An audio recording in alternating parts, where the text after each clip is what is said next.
Stay where you are, Bilko. All right, then, confiscate all gambling equipment. Gambling equipment? Oh, there must be some mistake, sir. This is merely recreational equipment, sir. From a bizarre mistaken identity incidents in Tibet to the show that revolutionized sitcom filming techniques forever, The Phil Silvers Show hides some truly strange stories behind its Emmy-winning success. This classic military comedy inspired animated cats, influenced Cold War thrillers, and changed television production in unexpected ways. Here are 15 weird facts you didn't know about The Phil Silvers Show. Fact 1. The show had 3 different names. Well, how much do you have? $10. $10 for a beautiful rifle like this? Most television shows have one name that audiences remember, but this classic 1950s sitcom somehow ended up with 3 different titles that have confused viewers and television historians for decades. When the series first premiered on CBS in September of 1955, it was called You'll Never Get Rich, a title taken from an old Army song that soldiers would sing during marching drills. The lyrics included the line, "You'll never get rich by digging a ditch," which perfectly captured the spirit of a show about a scheming Army sergeant who wanted to make money without doing any real work. However, less than 2 months after the premiere, CBS decided to rename the series The Phil Silvers Show to capitalize on the growing popularity of its star. This change happened so quickly that many reference books and television guides disagree about what the show was actually called during its original run. Some listings show the original title, while others use the renamed version, and plenty of sources list both names together with quotation marks around "You'll Never Get Rich," as if it were a subtitle. To make things even more complicated, when the show entered syndication after its original run ended, it became widely known simply as Sergeant Bilko, or just Bilko, named after the main character that Phil Silvers portrayed. This third name is probably the one most casual viewers recognize today, even though it was never the official title during the original broadcast years. Home video releases have used various combinations of these names, with some DVD sets calling it Sergeant Bilko, The Phil Silvers Show, to cover all their bases. Television historians have noted that this naming confusion makes researching the show unusually difficult, since different archives and databases file it under different titles. Fact 2. A Chinese soldier mistook Phil Silvers for the Dalai Lama. You, Bilko, finally lost a card game. Card game? Like Padre, you know I don't allow no games a chance in my barracks. Police the area. In 1987, nearly 30 years after the show ended its original run, an incident occurred in Tibet that demonstrated just how far the image of Sergeant Bilko had traveled around the world, though not in a way anyone could have predicted. A 25-year-old British tourist named Chris Tite was walking through the Tibetan border town of Gyangste while wearing a T-shirt featuring the face of Phil Silvers in his famous Sergeant Bilko character. She was such a devoted fan of the show that she had even named her cat after the scheming sergeant. As Tate walked through the town, a Chinese soldier spotted the image on her shirt and immediately became agitated. At the time, the Dalai Lama had been living in exile since 1959, and displaying any image of the Tibetan spiritual leader was strictly forbidden by Chinese authorities. The soldier apparently believed that the bald, bespectacled face of Phil Silvers was actually a likeness of the Dalai Lama. According to news reports from the time, the soldier leveled his gun at Tate and tried to physically rip the shirt off her body. The situation became even stranger when a crowd of Tibetan locals gathered around the commotion. Rather than clarifying the misunderstanding, the Tibetans began pointing at the image on Tate's shirt and chanting "Dalai Lama" repeatedly. The soldier ordered Tate to fold her arms across her chest to cover the smiling face, and then marched her back to her hotel to change her clothes. After the incident, Tate admitted to reporters that looking back on it, she could see how someone might think the two men looked somewhat alike, The story was reported in newspapers around the world, including the Los Angeles Times in November of that year. Fact 3. The show was canceled. Despite good ratings, Oh, boy, those jokes are really great. I love that one. What is it? Why does a fireman wear red? television networks cancel shows for many different reasons, but the decision to end the Phil Silvers Show in 1959 stands out as one of the strangest cancellations in television history. Unlike most shows that get pulled off the air because nobody is watching them, this series was still performing well in the ratings when CBS decided to pull the plug. The network executives had a very specific business reason for ending a successful program, and their gamble ended up being both profitable and short-sighted at the same time. The thinking at CBS during that era was that a television series could not succeed in syndication, where local stations air reruns, if the show was still producing new episodes. Network executives believed that audiences would be confused if new episodes were airing on the main network while old episodes played on local channels. Because of this belief, CBS decided to cancel the still popular series so they could sell the entire back catalog of episodes while interest in the show remained high. Phil Silvers himself was reportedly very upset when CBS abruptly canceled the series without consulting him about the decision. The network's plan worked out financially, though perhaps not in the way they intended. CBS immediately sold the rerun rights to their rival network NBC, who began airing the episodes 5 days a week in a late afternoon time slot. NBC cleaned up financially with this arrangement, and the reruns continued airing on various networks and local stations continuously for 4 decades. The show proved so popular in syndication that it eventually became one of the most repeated programs in television history, making CBS's decision to sell the rights to a competitor look like a major mistake in hindsight. Fact 4. A guest star changed how TV was. Get me a pint of corn whiskey. Whiskey in Kansas? It's a dry What state. difference? If we get a whiskey bottle, fill it with tea. It doesn't make any difference. Made the way television shows were filmed in the 1950s was very different from modern production methods, and one famous guest star ended up accidentally revolutionizing how the Phil Silvers Show was made. When legendary film producer Mike Todd appeared in an episode during the second season, his demands about how his appearance should be filmed changed the entire production process of the series from that point forward. Before Todd's guest appearance, the show was filmed in a way that closely resembled a stage play. The actors would memorize the entire script and then perform it straight through in front of a live studio audience, with minimal stops and very few opportunities for multiple takes. This approach gave the show a spontaneous, energetic feel, but it also meant that actors had to be perfect from start to finish. Any mistakes or forgotten lines would be visible in the final broadcast, because there was little opportunity to fix errors in editing. Mike Todd was used to working in the movie industry, where scenes are filmed out of order and actors can do multiple takes until they get everything right. He insisted that his episode be filmed using this movie-style approach, with no studio audience present and scenes shot throughout the week before being edited together in the proper sequence. The cast and crew discovered that Todd's method was actually faster, cheaper, and much less demanding on the performers. They no longer had to memorize entire scripts at once or worry about ruining a take that had already gone well. Phil Silvers and the production team liked this new approach so much that the series permanently changed over to movie-style filming from that point on. The studio audience disappeared, and the show began recording a laugh track at weekly screenings of the finished episodes instead.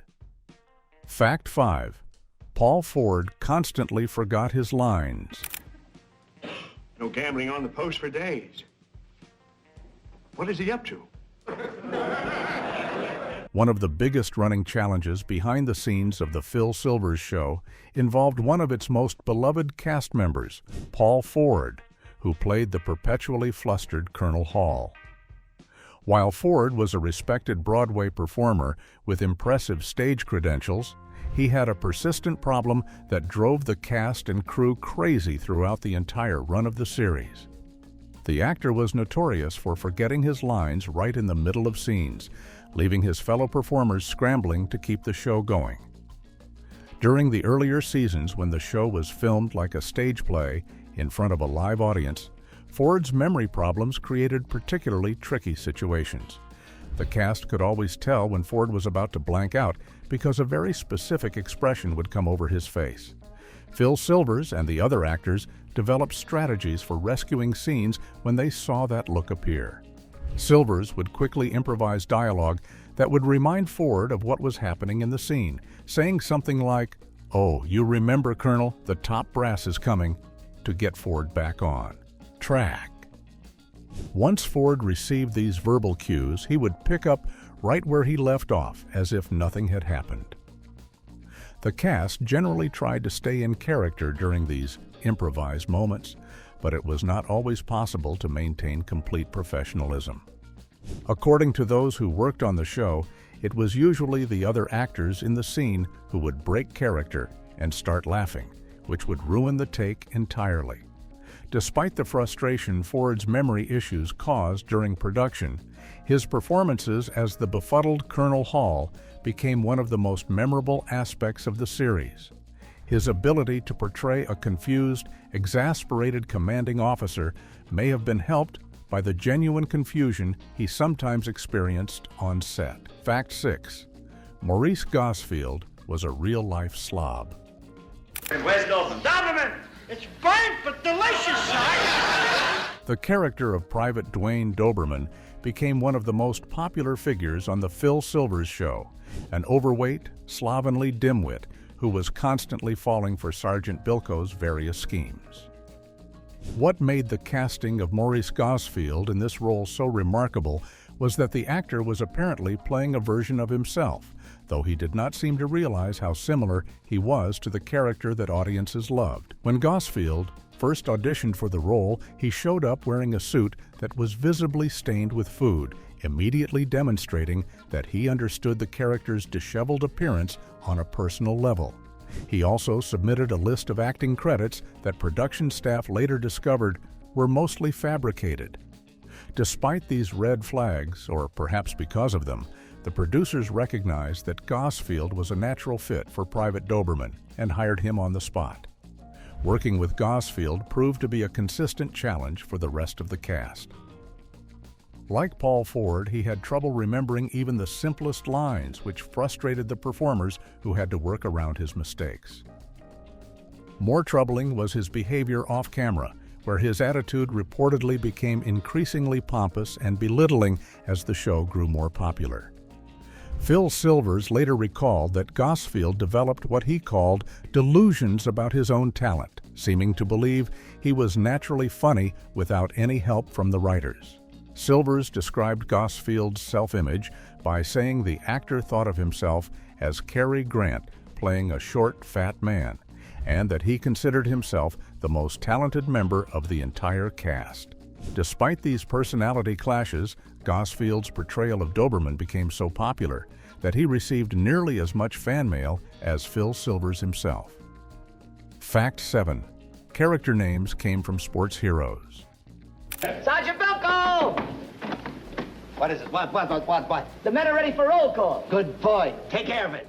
The creative team behind The Phil Silvers Show drew inspiration from an unexpected source when it came time to name the various characters who populated Fort Baxter. Both creator Nat Hiken and star Phil Silvers were passionate sports fans, and they decided to honor some of their favorite athletes by borrowing their names for the fictional soldiers in the series. The most famous example is the name of the main character himself. Sergeant Ernest Bilko was named after Steve Bilko, a real baseball player who spent time in both the minor and major leagues during the 1950s. Steve Bilko was particularly celebrated for his incredible home run hitting while playing for the Los Angeles Angels in the Pacific Coast League, where he won 3 consecutive Most Valuable Player awards. The choice of this name also worked on another level, since the word bilk means to cheat or swindle someone out of money, which perfectly described the character's personality and schemes. Other character names followed the same pattern of sports references. Corporal Rocco Barbella was named after the middleweight boxing champion Rocky Graziano, whose birth name was actually Rocco Barbella before he adopted his more famous ring name. Private Dino Paparelli took his name from Joe Paparella, a professional baseball umpire who worked in the American League during that era. The show's casting director was none other than Rocky Graziano himself, the former boxing champion whose real name had been borrowed for one of Bilko's corporals. According to Phil Silvers, the name Doberman came from his observation that actor Maurice Gosfield resembled a Doberman pinscher dog, though this connection to the animal kingdom was a departure from the sports theme. Fact 8. Neil Simon wrote his first TV work. I don't know how I start a play. I probably started with the first sentence. I know it's not going to be there for very long, but I have to get opening the door a little bit. Here, long before Neil Simon became one of the most successful playwrights in American theater history, winning multiple Tony Awards and creating beloved works like The Odd Couple and Barefoot in the Park, he was a young television writer looking for his first big break. That opportunity came when he joined the writing staff of The Phil Silvers Show during its 4th and final season, where he would develop skills that would serve him throughout his legendary career. Simon wrote or co-wrote 20 episodes during his time on the show, a remarkable number that represented a significant portion of that season's output. His contributions included the series finale, giving him the responsibility of wrapping up the adventures of Sergeant Bilko and his scheming platoon. Working on the show provided Simon with invaluable experience in crafting comedic dialogue and timing, skills that would later make his stage plays such enormous successes on Broadway. What makes this period even more interesting is that Simon was simultaneously working on his first Broadway play while writing for the television series.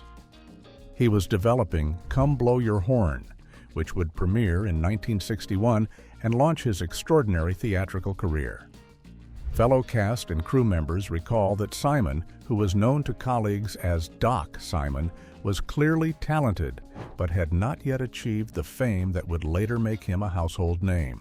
After spending 10 years working in television, including his stint on The Phil Silvers Show, Simon shifted his focus entirely to the stage. His Broadway career would eventually include more than 30 plays, many of which were adapted into successful films, making his humble beginnings as a sitcom writer seem like a distant memory from another era entirely. Fact 9. The show directly inspired Top Cat. Why, Officer Dibble, you look positively nauseating. Is something wrong? The influence of The Phil Silvers Show extended far beyond live-action television, reaching into the world of animation in a way that created one of the most beloved cartoon series of the early 1960s. When the animation studio Hanna-Barbera was looking to create a new primetime cartoon following the success of The Flintstones, they turned directly to Phil Silvers and his scheming sergeant for inspiration, creating Top Cat as an animated tribute to the classic sitcom. The connections between the two shows go much deeper than surface similarities. Top Cat, the yellow alley cat who leads a gang of street-smart felines through various schemes and scams, was explicitly designed as a feline version of Sergeant Bilko. Voice actor Arnold Stang was hired to play Top Cat, and his vocal performance was originally a direct impression of Phil Silvers himself. However, the sponsor of the cartoon objected to this impersonation during the original network run, insisting that they were paying for Stang and not Silvers. As a result, Stang modified his voice in later episodes to sound more like his own natural speaking voice, though he never completely abandoned the Silvers influence. The most direct connection between the two shows came through casting. Maurice Gosfield, who played Private Doberman on The Phil Silvers Show, was hired to voice Benny the Ball, Top Cat's loyal but dim-witted sidekick. The character of Benny was essentially an animated recreation of Doberman, right down to his rotund appearance, which was directly based on Gosfield's physical characteristics. Joseph Barbera, one half of the Hanna-Barbera partnership, openly acknowledged in his autobiography that Top Cat was loosely inspired by the Phil Silvers sitcom, making it one of the most transparent adaptations in animation history. Fact 10. The Manchurian Candidate used cast names as Easter eggs. We've got 20 minutes for a little check-up from the neck up, gentlemen, so if we could take his jacket, please sit down. The cultural impact of the Phil Silvers show reached into some unexpected corners of Hollywood, including one of the most acclaimed political thrillers ever made. When director John Frankenheimer filmed The Manchurian Candidate in 1962, the production team slipped in a tribute to the beloved sitcom that audiences might easily miss unless they knew what to look for. The 1962 thriller, starring Frank Sinatra and Angela Lansbury, tells the story of a Korean War veteran who discovers that members of his former patrol were brainwashed by communist forces during their time as prisoners.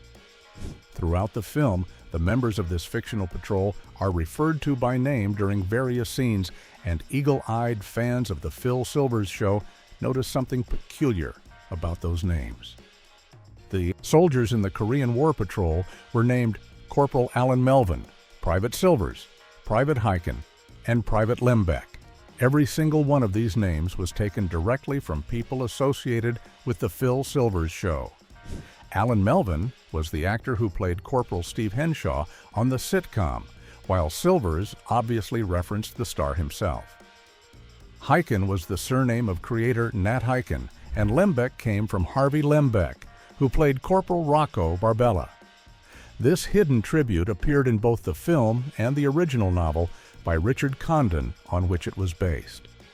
The show was set in an army barracks, making the military connection appropriate, and film historians have noted this Easter egg as evidence of how widely beloved and culturally significant the sitcom had become by the early 1960s. Fact 11. Dick Van Dyke made his network TV debut. Will you listen to me? You want to be an officer, don't you? Well, you got to give your men orders. Well, I don't know how to give anybody orders. I can't even make my dog give me his paw. Before Dick Van Dyke became one of the most recognizable faces in American entertainment through his own legendary sitcom and classic films like Mary Poppins, he was a relatively unknown performer trying to break into network television. His path to stardom included an important early stop on The Phil Silvers Show, where he appeared in 2 episodes during the 1957-58 season. Van Dyke had been working in television for a few years before landing these guest appearances, primarily doing local programming and variety show work. His first network television appearance actually came a few years earlier on a game show called Chance of a Lifetime in 1954. But his appearances on The Phil Silvers Show represented his first acting work on a major network comedy series. According to some sources, he played a character described as a country-style baseball player, giving him the opportunity to showcase his physical comedy skills in front of a large national audience. The experience of working on the show proved valuable for the young performer. Van Dyke later spoke in interviews about how much he learned from watching Phil Silvers' work, describing himself as fascinated by Silvers' incredible sense of timing. The exposure helped Van Dyke secure a 7-year contract with CBS, which would eventually lead to his own sitcom, The Dick Van Dyke Show, premiering in 1961. That series would go on to win multiple Emmy Awards and establish Van Dyke as a major television star. Looking back, his brief appearances alongside Phil Silvers represent an interesting moment where 2 generations of sitcom greatness briefly overlapped on the same set. Fact 12. Private Doberman got his own comic book series. We got something to tell you, Dobie. Tonight, you are on television. Me, Sarge? Tonight, you alone will be singing to thousands of people. Oh, die, oh, die! The popularity of certain television characters sometimes extends into merchandise and spin-off products, but Private Dwayne Doberman achieved something unusual even by those standards. The bumbling, overweight soldier played by Maurice Gosfield became so beloved by audiences that comic book publisher DC Comics, then known as National Periodical Publications, created an entire series devoted just to him. From June of 1957 until April of 1960, DC Comics published Sergeant Bilko's Private Doberman, which ran for 11 issues featuring the hapless private in various comic adventures. This was in addition to the main Sergeant Bilko comic book series, which ran for 18 issues during roughly the same period, and featured the scheming sergeant himself. Most of the covers and interior artwork for both series were created by artist Bob Oxner, who was known for his work on humor comics. The existence of a spin-off comic book series for a supporting character demonstrates just how much audiences had embraced Private Doberman as a breakout figure from the show. During the peak of the series' popularity, Maurice Gosfield was recognized everywhere he went, and CBS received almost as much fan mail for Doberman as they did for Phil Silvers playing the lead character. The comic books allowed young fans to enjoy new adventures featuring their favorite characters even between television episodes. This merchandise success story reflects the cultural phenomenon that the Phil Silvers Show had become during the late 1950s, when military-themed entertainment was particularly popular with American audiences who had lived through World War II and the Korean War. Fact 13. The show beat Milton Berle in the ratings. I don't know, but I'm about to find out. Cinnamon! Maybe he fell asleep. You can't trust him. You give him a... When the Phil Silvers Show premiered in September of 1955, it faced what seemed like an impossible challenge in the television landscape of that era. The show was scheduled at 8:30 in the evening on Tuesday nights, placing it directly against NBC's most powerful program, the Texaco Star Theater, starring Milton Berle. Known as Mr. Television, Berle was considered almost unbeatable, and over 100 shows had already failed trying to compete against him in that time slot. The early weeks of the series seemed to confirm everyone's fears about taking on such a dominant competitor. For its first month on the air, the ratings for the show were miserable, suggesting that audiences were staying loyal to Milton Berle rather than giving the new sitcom a chance. Network executives at CBS made a crucial decision that would change the fate of the series. They moved the show from the 8:30 time slot to 8 o'clock so that it would begin at the same time as NBC's programming rather than starting half an hour later. This scheduling adjustment made all the difference in the world. Audiences who tuned in at 8 o'clock to see what was on television discovered Phil Silvers and his scheming sergeant before they could switch over to Milton Berle. The ratings began climbing steadily, and by late November of 1955, just 2 months after the premiere, the Phil Silvers Show was matching the ratings of the Milton Berle program. By December, Phil Silvers had actually surpassed Milton Berle in the ratings, accomplishing what no other show had managed to do. This victory marked a significant shift in the television landscape and established the sitcom as a genuine phenomenon. Fact 14. It was filmed like a stage play. Hey, did you find out anything? Nothing. And is it hot out there? It's swell, isn't it? I sent him out for information. He comes in with a weather report. Modern television viewers are accustomed to shows being filmed with multiple cameras, numerous takes, and extensive editing to create polished final products. The Phil Silvers Show, particularly in its early seasons, was produced in a completely different manner that gave it a unique energy, but also created significant challenges for everyone involved in the production. The series was initially filmed to simulate a live theatrical performance as closely as possible. The entire cast would memorize the complete script for an episode, then perform all the scenes in proper sequence in front of a studio audience, just as they would if they were putting on a stage play. There were minimal opportunities to stop and fix mistakes, which meant that any errors made during filming would likely appear in the final broadcast that viewers saw at home. This approach created a spontaneous, unrehearsed quality that many fans appreciated, but it also meant that occasional problems were visible on screen.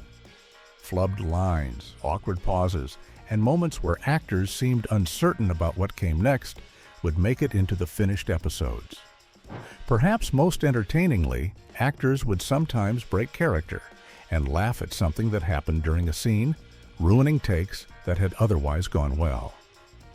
The pressure on performers was enormous, as they had to deliver perfect performances from beginning to end with little margin for error. Phil Silvers, with his years of experience in vaudeville and burlesque, was well suited to this demanding format, but other cast members found it extremely stressful. This production style was eventually abandoned when Mike Todd introduced the cast to movie-style filming during his guest appearance. Fact 15. The creator left after 2 seasons. Excuse me, sir, I didn't hear that. Tasty. Tasty plastics. No, the goose liver. Ernest. Madam, what the? Yes, madam, Behind every successful television series is usually a creative mastermind who shapes the show's voice and vision. And for The Phil Silvers Show, that person was Nat Hiken. The writer and producer poured everything he had into creating the series, but the demands of producing a weekly comedy proved so overwhelming that he could only sustain his involvement for the first 2 seasons before physical and creative exhaustion forced him to step away. The statistics of Hiken's involvement reveal just how central he was to the show's success during its peak years. He wrote or co-wrote 70 of the first 71 episodes, missing only 1 episode during the entire first 2 seasons, which was the 2nd season finale. This meant that virtually every script that aired during the show's most acclaimed period came directly from Hiken's typewriter or bore his significant influence. He was not just writing the show, but also producing it and directing the stage performances, spreading himself across multiple, demanding roles simultaneously. The workload eventually became unsustainable. By the time the 2nd season concluded, Hiken was exhausted in ways that affected both his health and his creativity. He left the series in 1957 to pursue less demanding projects, though he would later create another beloved sitcom called Car 54, Where Are You? The Phil Silvers Show continued for 2 more seasons under different writers, including the 4th season when Neil Simon joined the staff. However, many fans and critics noticed a change in the show's tone during the later seasons. Bilko's character became more strictly mercenary and less sympathetic, willing to swindle anyone for money rather than showing the heart of gold that Hiken had written into earlier episodes.